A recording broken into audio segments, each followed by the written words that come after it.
जय हिंद। आप सभी का फिर से स्वागत है फोर क्रेडिट स्टडीज के एक नए एपिसोड में। जैसे कि अभी हम लोग विजन आईएएस के जो मंथली मैगजीन्स आती है, करंट अफेयर्स का मंथली मैगजीन्स, उसको हम लोग एनालिसिस कर रहे हैं। अभी हम लोग जनवरी 2024 का मंथली मैगजीन्स आई हुई है, उसको हम लोग कवर कर रहे हैं, उसको हम लोग डिस्कस कर रहे हैं, है ना। तो अभी हम लोग पॉलिटी एंड गवर्नेंस को देख रहे हैं और आज पॉलिटी एंड गवर्नेंस का जो है ना, आज लास्ट क्लास हो जाएगी। ठीक है, आज हम लोग पॉलिटी एंड गवर्नेंस को कंप्लीट कर चुके होंगे। इससे पहले जितने भी आर्टिकल्स हम लोग कवर किए वो सारे के सारे इंपॉर्टेंट आर्टिकल्स थे, उसको हम लोग कवर कर चुके हैं। तो आज हम लोग लास्ट सेशन देखने वाले हैं पॉलिटी एंड गवर्नेंस का। इसके बाद नेक्स्ट सेशन में हम लोग देखने वाले हैं इंटरनेशनल रिलेशंस, यानी कि अंतर्राष्ट्रीय संबंध के बारे में, मुद्दों में जो भी अपडेट्स आए हुए हैं उसको हम लोग देखने वाले हैं। तो ये सीरीज आप सभी के लिए काफी ज्यादा इंपॉर्टेंट साबित होगी। तो आप सभी हमारे साथ जुड़े रहिए और अपने दोस्तों को भी कोशिश कीजिए उसको भी जोड़ें, ताकि उनको भी ये सारे लाभ मिले और उसके बाद हमें भी मोटिवेशन मिले। तो प्लीज अपने दोस्तों को भी शेयर करें। चलिए हम लोग देखते हैं आज का सेशन। तो चलिए हम लोग देखते हैं। ठीक है, तो आज के सेशन का ये आर्टिकल्स इंपॉर्टेंट रहने वाले हैं। आज का आर्टिकल में क्या है, पंचायती राज संस्थाओं की वित्तीय स्थिति, पंचायती राज संस्थाओं की वित्तीय स्थिति, यानी कि finance of Panchayati Raj institutions, यानी कि PRIS। ठीक है, तो ये पंचायती राज संस्था में क्या आपका अपडेट्स आई हुई है, क्यों चर्चा में, इसके बारे में समझेंगे। उसके बाद इसका क्या महत्व है और ये संविधान में कहाँ लिखित है, और इसके बाद इसकी क्या कार्य हैं, इसमें जो कोई भी फंड्स आते हैं तो किस तरह से फंड्स आते हैं, इसमें क्या चुनौतियां देखने को मिल सकती है, इसके आगे की राह क्या होगी। इन तमाम मुद्दों को हम लोग एक एक करके डिटेल से समझने वाले हैं। तो चलिए सबसे पहली बात हम लोग समझते हैं, ये आखिर चर्चा में क्यों है, सुर्खियों में क्यों है, ये आर्टिकल्स आने का क्या मकसद था। तो सुर्खियों में इसलिए है, देखिए अभी रिसेंटली क्या हुआ है, RBI जो भारतीय रिजर्व बैंक है ना, उसके माध्यम से एक रिपोर्ट जारी किया था, है ना। उस रिपोर्ट में जो जारी किया था, यानी कि वो पंचायती राज संस्था से जुड़ी हुई थी, जिसको हम लोग वित्तीय स्थिति के बारे में दिया गया था।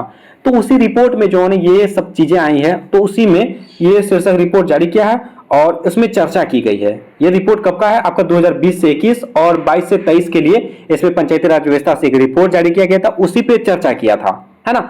तो वही इसी बारे में इसका अपडेट है। तो हम लोग इसको अब रिलेट करेंगे करंट के साथ साथ जो वर्तमान में पंचायती राज व्यवस्था है उसको हम लोग जोड़ने वाले हैं। तो देखिए ये पंचायती राज व्यवस्था जो है ना, आपको पता होगा कि आपके सिलेबस में एक इम्पोर्टेंट मतलब टॉपिक है, तो इससे संबंधित सवाल बनाए जा सकते हैं।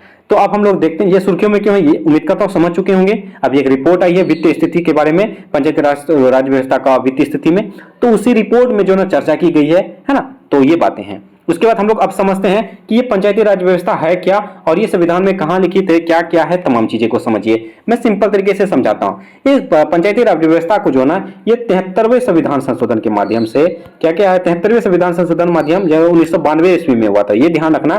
73वें संविधान संशोधन जो 1992 में हुई थी, इसके माध्यम से ये भारतीय संविधान में जोड़ा गया था। और ये भारतीय संविधान में जो जोड़ा गया था वो जो ना त्रिस्तरीय गठन के तौर पर किया गया था, त्रिस्तरीय गठन के तौर पर किया गया था इसको ऐड। ठीक है, ये भी ध्यान रखना आपको, पंचायती राज व्यवस्था को किस तरह से इसका ऐड किया गया था, त्रिस्तरीय गठन के तौर पर किया गया था, है ना। तो ये शक्तियां इसको दिया गया था और ये आपका 73वें संविधान संशोधन के माध्यम से जोड़ा गया, ये ध्यान हो गया। उसके बाद ये आपके जैसे संविधान के जो है, संविधान के भाग 9 में ये आपका मिलेगा। ठीक है, भाग 9 में ये आपको मिलेगा और अनुच्छेद, अगर आर्टिकल के बारे में बोला जाए तो 243 में इसको आपको मिलेगा। ठीक है, भाग नंबर 9 में आर्टिकल नंबर 243 में पंचायती राज व्यवस्था की चर्चा की गई है। हम लोग आगे ये चर्चा भी करेंगे कि आपका 243 में क्या है, 243H में क्या है, 243I में क्या है ना, 280 में क्या है। इन तमाम चीजों को, पंचायती राज व्यवस्था को कहां कहां रखा गया, इन तमाम चीजों को हम लोग समझने वाले हैं। तो सब तत्काल आप ये समझ चुके होंगे कि ये पंचायती राज व्यवस्था कहां पे लिखित है। संविधान के 73वें संविधान संशोधन 1992 ईस्वी के माध्यम से इसको जोड़ा गया और संविधान में 9वें भाग में है। उसके बाद अनुच्छेद नंबर 243 में ये निहित है ना। यहां तक की बातें समझ में आ चुकी होगी। और पंचायती राज व्यवस्था जैसे आपके हम यहाँ जो है ना, कितने प्रकार की सरकार है, 2 प्रकार के, मतलब एक केंद्र सरकार और एक राज्य सरकार के होते हैं, है ना। तो ये पंचायती राज व्यवस्था जो है ये किस सरकार के अंतर्गत आएंगे, आपका स्टेट गवर्नमेंट या आपका सेंट्रल गवर्नमेंट। ये आपके जो पंचायती राज व्यवस्था जो है ये सरकार स्टेट गवर्नमेंट के अंतर्गत आएंगे, राज्य सरकार के अंतर्गत आएंगे, है ना। ये आपका स्थानीय संस्थाएं हैं, मतलब आपकी क्षेत्र के स्तर पर जो है ना, स्थानीय ये सरकार के संबंध से जुड़े हुए हैं। इसलिए ये आपके जो ना इसका हेड आपका स्टेट गवर्नमेंट यानी कि राज्य सरकार ही होंगे। जैसे आपके कोई फंड्स आते हैं तो ये आपका स्टेट गवर्नमेंट के माध्यम से आते हैं। तो ये आप ध्यान रखना, आपके ऑब्जेक्टिव में ये सब बनाए जा सकते हैं। तो ये बातें हो चुकी है। उसके बाद कहा जाता है कि देखिए आप हम लोग इसके बारे में भी चर्चा कर लेते हैं कि पंचायती राज व्यवस्था का महत्व क्या है। कुछ महत्व है, ये इंपॉर्टेंट होगा, इसको ध्यान से सुनिए। इसका सबसे बड़ा महत्व ये होगा कि सामाजिक बुनियादी ढांचे को निर्माण करेगा। ये सामाजिक बुनियादी ढांचे का क्या करेगा, निर्माण करेगा। उसके सरकारी योजनाओं को लागू में तेजी आती है। ये तेजी कैसे आएगी, अब जैसे पंचायत है, भारत में बहुत सारी पंचायत हैं, है ना। पंचायत लगभग 6700 के आसपास है, 6707 के आसपास, है ना, जहां तक मैं रिकॉल कर पा रहा, 6707 के आसपास पंचायत है। तो उसमें जो है ना, आपको मान के चलो, ये पूरा भारत में बोल रहा हूँ, पूरा भारत में आपको, जैसे आपका किसी राज्य में है, किसी राज्य में 200 पंचायत हैं, किसी राज्य में 150 पंचायत हैं, इसी तरह किसी में 500 हैं, तो इस तरह से होते हैं। तो आपका पंचायत में अगर मान के चलो सरकारी फंड्स निकाल रहे हैं, तो मान के चलो एक स्टेट ले रहा हूँ, ठीक है। एक स्टेट में जैसे कि आपका 200 पंचायत है, ठीक है, आपके स्टेट में। और एक साथ अगर हम लोग देखें, एक सरकार है, यहाँ सरकार है और ये 200 पंचायत हैं, ये सरकार एक ही है ना। पंचायत ये कोशिश करेंगे कि सभी के सभी जो सामाजिक तेजी से करें। तेजी से करने के लिए क्या होगा, ये सरकार तो एक ही है, पहले एक एक करके करने वाले हैं। ये सरकार जो है, एक सरकार है तो एक पंचायत में आने वाले हैं। एक पंचायत जैसे कंप्लीट होगा तब दूसरा आएंगे, इसको कंप्लीट करेंगे, तीसरा आएंगे, फिर इसको करेंगे, चौथा आएंगे, पांचवा आएंगे, ऐसे करते करते करते करते करते 200 तक जाएंगे। मतलब इसमें क्या लगता है, मतलब एक कंप्लीट होगा तब तो दूसरा में जाएगा, इस तरह से काफी लंबा समय चलेगा, है ना। इसलिए क्या किया है सरकार ने ये किया है, इसमें आपका जैसे कि 200 है पंचायत है ना। 200 पंचायत में क्या किया, इसमें 200 के 200 पंचायत में एक पंचायत व्यवस्था लागू कर दिया गया कि एक ही साथ आपको 200 के 200 पंचायत में हर पंचायत में अलग तरीके से संस्थाएं बनाई जाएगी। उसमें आपका चुनाव होगा, मुखिया सरपंच समिति टाइप का, तो उसमें फंड दिए जाएंगे हर पंचायत में। तो एक साथ यहाँ पे 200 के 200 काम होंगे। तो क्या हुआ, इसमें तेजी आया कि नहीं आया, इसलिए पंचायती राज व्यवस्था को लाया गया। उसके बाद कहा जाता है सतत विकास के लक्ष्यों में स्थानीयकरण होगा। हर पंचायत में जो ना मुखिया को ये बता दिया कि आप सतत विकास में जो भी 17 लक्ष्य हैं उसको आप फॉलो करवाएंगे, है ना। जैसे कि वृक्षारोपण हो गया, जल का बचाव करवाना हो, जितने भी 17 के 17 लक्ष्य हैं उसमें आप फोकस करेंगे। तो ये सब जो फंड्स आए हुए हैं। उसके बाद ग्रामीण विकास को बढ़ावा मिलता है। उसके बाद वर्तमान समय में PRI मतलब महिला सशक्तिकरण को भी काफी ज्यादा बढ़ावा देखने को मिलती है ना। ये सब आपको ऐसे में हो या आपका सोशल जस्टिस में, मतलब कि आपका ये तमाम चीजों को जोड़ सकते हो मेंस में भी, है ना। और उसके बाद स्वास्थ्य से संबंधित भी आप सकते हो, प्रौद्योगिकी के संबंध से भी इसको ऐड कर सकते हो, ये इसका महत्व हो जाएंगे, है ना। उसके बाद आगे हम लोग चर्चा करते हैं। आगे आपका क्या कहा जाता है, देखिए आगे हम लोग इसका सिंपल तरीके से चर्चा करेंगे। देखिए अगर पंचायती राज इसकी संख्या बोल जा रहा है, अक्टूबर 2023 तक में इसके आंकड़े का अनुसार, जो इसका रिपोर्ट के अनुसार लगभग भारत में जो कुल 2,62,000 पंचायती राज व्यवस्था है, 2,62,000 पंचायती राज व्यवस्था है ना। और इसमें 2,55,000 ग्राम पंचायतें, सॉरी यार मैं तो सरसर के साथ ये मैं मंडल बोल दिया, क्षमा चाहता हूँ, है ना। चलो कोई बात नहीं, है ना। तो इसमें आपका जैसे कि लगभग 2.5 लाख जो है पंचायतें हैं और 6707 मंडल हैं और उसके बाद 665 जो है जिला परिषद हैं, ठीक है। मैं इसको ध्यान में आ गया, मैं इसको बोल दिया, चलो इतना ठीक है, सॉरी।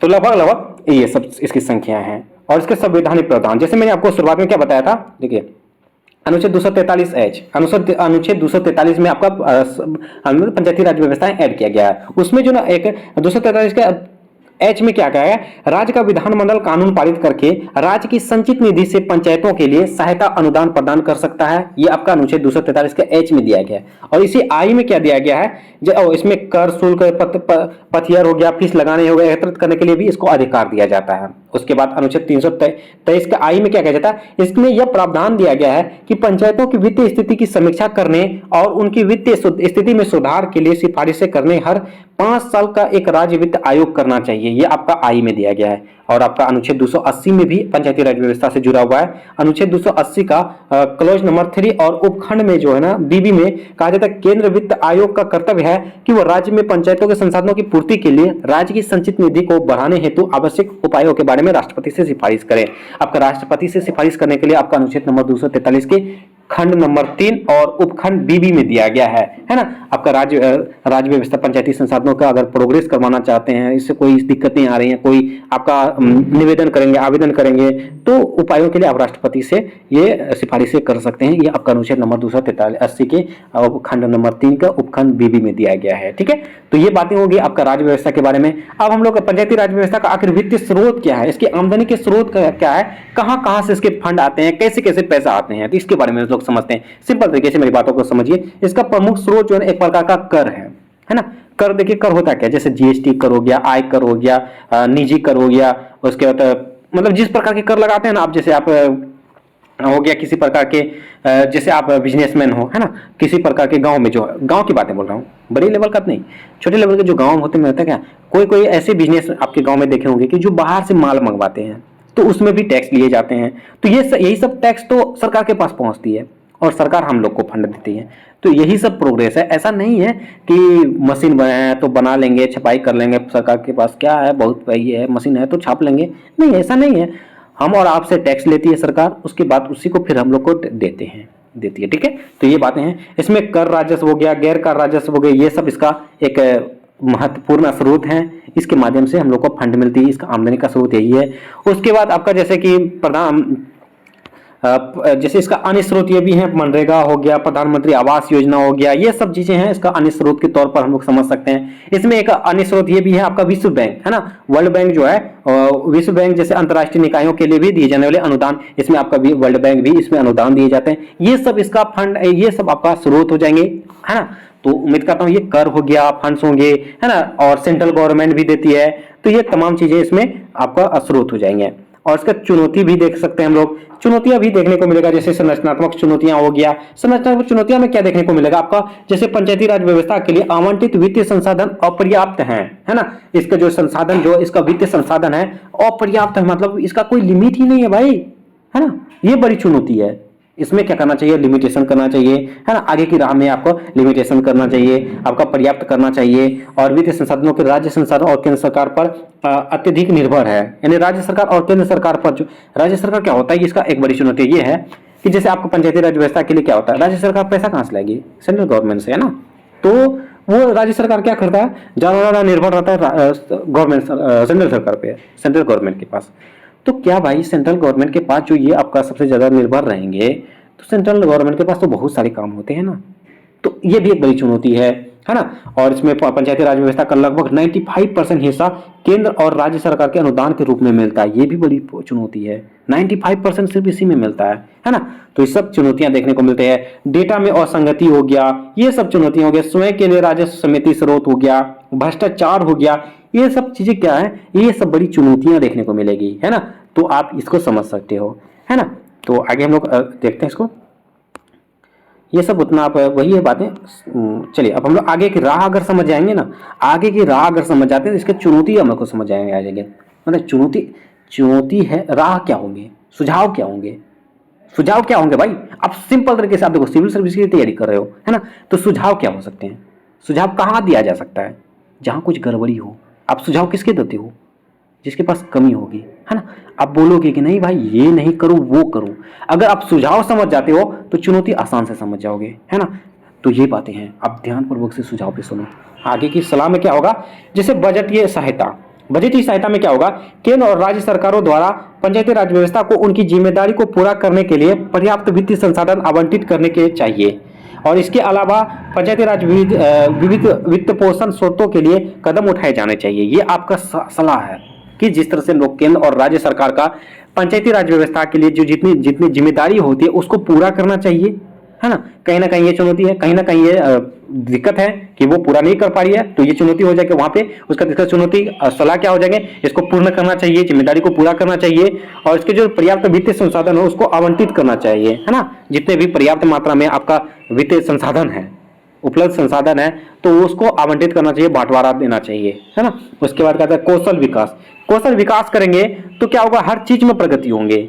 जैसे आपका कोई भी कौशल विकास अभी चल रहा है ना, भारतीय कौशल विकास योजना चलाए जा रहे हैं, तो इसके माध्यम से सब कुछ डिजिटलीकरण हो जाएंगे। तो इसके माध्यम से क्या होंगे, समय का बचत हो जाएगा और जितने भी फंड्स आएंगे वो डायरेक्टली सब कुछ पब्लिश हो जाएंगे। तो इसके माध्यम से हम लोग सब तरीके से आवाज उठा सकते हैं, लोकतंत्र का उपयोग कर सकते हैं। ये सब चीजें आपका डिजिटल विकास हो जाएगा। और उसके जवाबदेही में भी, जैसे आपका निधि दुरुपयोग हो गया, भ्रष्टाचार पर रोक के लिए भी सख्त भी जवाबदेही उपाय अपनाना चाहिए। साथ ही नियमित और स्वतंत्र लेखा परीक्षक की व्यवस्था करनी चाहिए और पारदर्शिता रिपोर्टिंग तंत्र स्थापित करना चाहिए। जैसे अभी मैंने बोला ना, पारदर्शिता, मतलब कि सभी के सभी लोग जान सकें कि इतना फंड्स आए हुए हैं, इसके माध्यम से ये होने वाली है, ये ऐसा तमाम चीजें, है ना। तो ये बातें इसका आगे की राह है। और SFC को मजबूत करना, है ना, ये भी आपका दिया गया है। उसके बाद कहा जाता है आपका जागरूकता, यानी कि लोगों को जागरूक करना, ये भी आगे की सलाह है ना, आगे की राह है। इसमें क्या है, स्थानीय स्वशासन प्रक्रियाओं में पंचायती राज चुनाव की बढ़ती भागीदारी को प्रोत्साहित करना, साथ ही इसके कार्यों और महत्व के बारे में नागरिकों के बीच जागरूक को प्रसार भी करना एक बहुत बड़ी महत्वपूर्ण आपका राह हो जाएंगे, है ना। इस प्रकार ये आपका पंचायती राज व्यवस्था के बारे में था। पंचायती राज व्यवस्था आपका 73वें संविधान संशोधन 1992 ईस्वी में जोड़ा गया था और आर्टिकल नंबर 243 में है, भाग 9 में है। और पंचायती राज व्यवस्था जो है ये राज्य सरकार के अंतर्गत आएंगे और इसमें टोटल जो है ना लगभग 2,62,000 पंचायती राज व्यवस्थाएं हैं और उसमें भी लगभग 2,55,000 जो पंचायत हैं और लगभग 707 मंडल हैं। उसके बाद आपका जो ब्लॉक लगभग 665 जिले परिषदें हैं। तो ये सब चीजें आप समझ सकते हो। और अनुच्छेद 243H में दिया गया है कर के बारे में, 243HI में दिया गया है, उसके 280 और खंड 3 का BB में दिया गया है। आपका कोई भी दिक्कत नहीं आएगी तो आप राष्ट्रपति के पास जो है आवेदन कर सकते हो। उसके क्या स्रोत था, कर, टैक्स, गैर कर, है ना। उसके बाद मनरेगा, प्रधानमंत्री, ये सब आपका हो गया। उसके चुनौतियां जैसे संरचनात्मक चुनौती हो गया, स्वयं के राजस्व की समिति स्रोत हो गया। उसके बाद आगे की राह में हम लोग देख चुके थे, इसमें आपका बजट के बारे में था, है ना। तो इसके बारे में हम लोग देखे हुए हैं, है ना, समझ चुके हैं। तो इस तरह से हम लोग पंचायती राज व्यवस्था के बारे में क्यों चर्चा में था और क्या होता पंचायती राज व्यवस्था, इसका क्या महत्व है, इन तमाम चीज़ों को हम लोग डिटेल से एक एक करके समझे और बहुत सरल भाषा में समझ चुके हैं, है ना। उम्मीद करता हूँ आपको पंचायती राज व्यवस्था से संबंधित जो भी सवाल अगर बनाए जाएंगे आप आसानी से हल कर सकते हो, है ना। तो आज के सेशन में हम लोग किस तरह से पंचायती राज व्यवस्था को देखें, इस तरह से हम लोग का आज पॉलिटी एंड गवर्नेंस कंप्लीट हो चुकी है और हम लोग नेक्स्ट सेशन में हम लोग कोशिश करेंगे इंटरनेशनल रिलेशन को लाने की, ठीक है।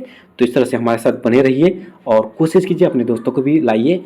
और एक निवेदन है, प्लीज़ क्लास का रिव्यू जरूर दीजिए ताकि हमें भी मोटिवेशन मिले। भाई लगातार क्लासेस अपलोड कर रहा हूँ, अच्छा भी है ना, आप देख भी रहे हो, लेकिन नहीं लाइक करते हो, नहीं कमेंट करते हो, ना शेयर करते हो, अच्छा नहीं है भाई।